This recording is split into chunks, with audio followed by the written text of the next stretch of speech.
iNews pagi, pemirsa, ratusan rumah di pemukiman padat penduduk Gang Langgar, Petogokan, Kebayoran Baru, Jakarta Selatan terendam banjir.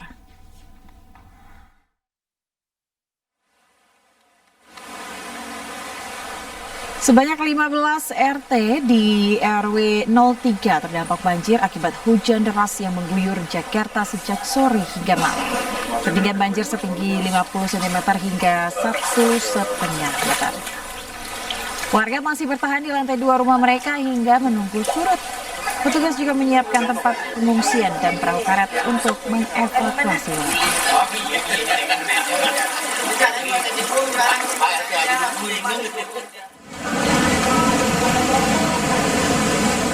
Sementara itu, ratusan kendaraan terjebak macet dari arah Kebayoran Lama, Jakarta Selatan menuju Ciledug, Kota Tangerang, Banten akibat persimpangan jalan di kawasan Swadharma Ulu Jami terendam banjir.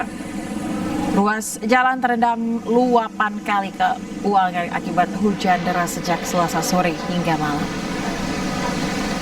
Para pengendara memilih mematikan mesin kendaraan sambil menunggu banjir surut agar bisa melintas. Setelah terendam selama hampir 6 jam, banjir di ruas jalan ini telah surut dan arus lalu lintas kembali normal.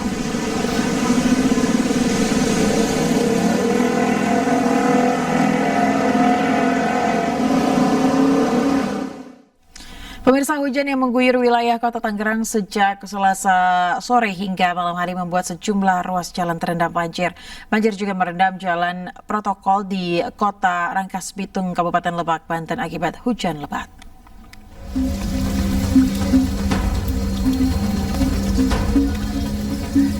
Intensitas curah hujan yang tinggi sejak sore hingga malam hari membuat sejumlah ruas jalan di Kota Tangerang terendam banjir. Ketinggian air pun bervariasi, mulai dari 30 hingga 80 cm. Banjir yang merendam jalan di Pati Ukur Cibodas, Kota Tangerang, membuat warga yang hendak kembali ke rumah terpaksa mendorong kendaraannya yang mogok. Sebelumnya lebih parah sih. Nah, paling parah di sini saya hampir sepaha. Keinginannya sih untuk ditanggulangi ya banjirnya, karena ini bukan sekali dua kali sih. Selain di Kota Tangerang, banjir juga merendam jalan protokol di Kota Rangkas Bitung, Kabupaten Lebak, Banten. Hampir sebagian ruas jalan terendam banjir dengan ketinggian air 20 hingga 40 cm. Lumayan, iya, pasti ada genangan sih. Gitu. Tadi mogok dorong dari sana ke sini? Iya. Banyak juga nggak yang lain mogok, Kang? Lain banyak penyebab. Akibat banjir, aktivitas warga terganggu hingga membuat beberapa motor mogok. Selain itu, warga juga menggunakan mesin pompa air guna menyedot air dari dalam rumah. Banjir yang melanda wilayah Kota Rangkas Bitung disebabkan tingginya intensitas curah hujan dan mampetnya saluran irigasi. Dari Tangerang dan Lebak, Banten, Sukron, Iskandar Nasution, iNews melaporkan. Lagi-lagi dipicu cekcok di jalan, seorang pria pengendara mobil mengacungkan senjata ke pengendara motor di Bogor, Jawa Barat. Pelaku emosi, pemirsa, lantaran korban dianggap menghalangi jalan.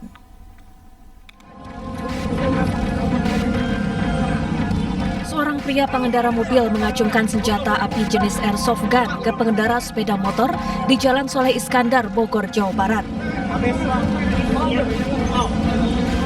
Polisi yang tiba di lokasi langsung meringkus pengendara mobil yang menodongkan senjata.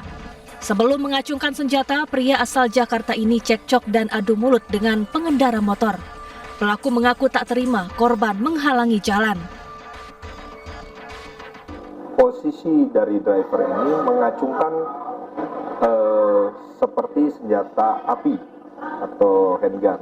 Kemudian dengan sigapnya, tim patroli Polresta Bogor Kota itu mengamankan yang bersangkutan di sekitaran Jalan Solis. Polisi lalu menggiring pelaku ke Mapolresta Bogor, berikut barang bukti senjata api airsoft gun.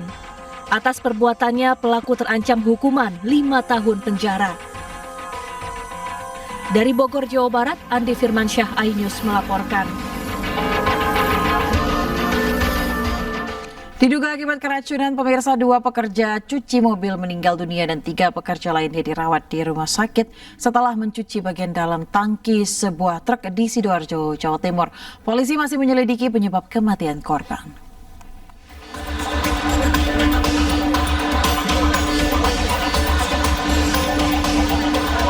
Warga dihebohkan dengan insiden kecelakaan kerja yang melibatkan 5 orang pekerja di tempat pencucian truk Tirta Abadi di tepi jalan bypass Krian, Sidoarjo.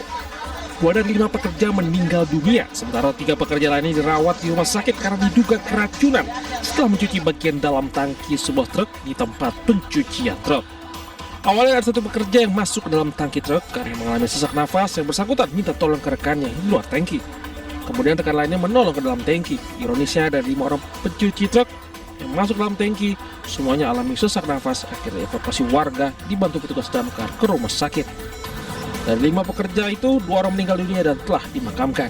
Waktu di bawah itu setengah kritis, habis napasnya itu cuma agak keras, bisa lah ya selamat sekarang itu. Tapi yang keempat, yang kelima udah lemas, yang kelima terakhir itu malah nggak gerak sama sekali. Tangki pada saat itu sedang dilakukan pencucian, ya pencucian tangki. Dicuci oleh 2 orang. Kemudian setelah dicuci dengan 2 orang, ternyata karena yang bersangkutan itu masuk ke dalam tangki ya, kemudian melakukan pencucian tangki, kemudian yang bersangkutan meminta tolong. Polisi masih menyelidiki penyebab pasti 2 pekerja cuci truk meninggal dunia, sementara 3 korban selamat lainnya masih dirawat di Rumah Sakit Anwar Medika Krian, Sidoarjo. Dari Sidoarjo, Jawa Timur, Pramono Putra, iNews melaporkan.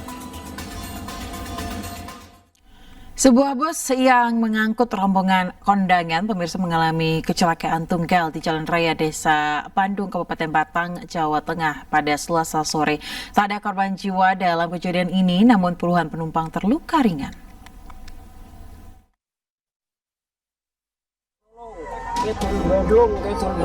Bus terperosok ke parit dan terbalik di Jalan Raya Pecalungan, Batang, Jawa Tengah. Akibat kejadian tersebut, sejumlah penumpang panik dan terluka. Bus diketahui usai mengantar rombongan kondangan dari wilayah Pretek, Pecalungan untuk menuju kembali ke daerah asal di Banten, Jawa Barat. Saat melewati jalan menanjak dan sempit, bus berpapasan dengan sebuah truk. Bus lalu berhenti dan mundur untuk memberi jalan, namun justru terperosok dan terbalik ke parit di sisi jalan. Mau naik. Pakai gigi berapa itu? Pakai gigi 1. Berpapasan di atas. Sama apa itu? Sama truk. Setelah itu nggak kuat, mundur, tapi di belakangnya ada apa itu? Ya, mobil Avanza. Ada Avanza. Terus jenengan ngambil kiri tapi nggak tahu ada selokan ini. Satlantas Polres Batang telah melakukan olah TKP dan mencatat keterangan saksi.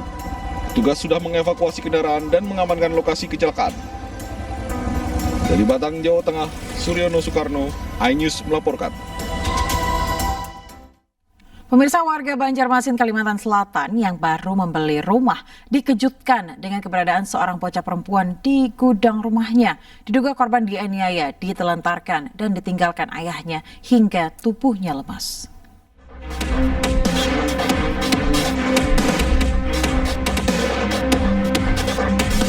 Seorang warganet di Banjarmasin, Kalimantan Selatan mengunggah kisah saat dirinya baru membeli rumah bonus seorang bocah perempuan berusia 5 tahun. Sang bocah ditemukan di gudang rumah dengan kondisi lemas dan wajah lebam. Wanita dengan nama akun Amel Hasan itu kemudian memandikan dan memberi makan sang bocah. Postingannya di media sosial pun bersambut. Seorang perempuan yang mengaku ibu dari sang bocah malang tersebut berkirim pesan. Mira akhirnya berjumpa dengan anak perempuannya dan melapor ke unit PPA Satreskrim Polresta Banjarmasin. Menurutnya setelah bercerai dengan suami, dirinya tidak pernah bertemu lagi dengan sang anak sejak usianya 1 tahun. Diduga anak Mira dianiaya, ditelantarkan dan ditinggalkan mantan suaminya. Kalau sama bapaknya memang sudah bisa lama, pas dari umur anak ini 1 tahun 9 bulanan lah. Jadi ya sudah lunjung, ternyata selama anak tuh malah kada lagi karena kayak kelas kontaknya itu. Pas kontak langsung, jadi mencari anak ini karena dapat nomor lagi. Aparat Polresta Banjarmasin melakukan penyelidikan kasus ini. Dari Banjarmasin, Kalimantan Selatan, Suhardian melaporkan. Pemirsa, seorang pria yang mengaku sakti dan mampu menggandakan uang diringkus polisi di Cilacap, Jawa Tengah setelah menipu sejumlah korban. Polisi sita barang bukti uang palsu 3 miliar rupiah.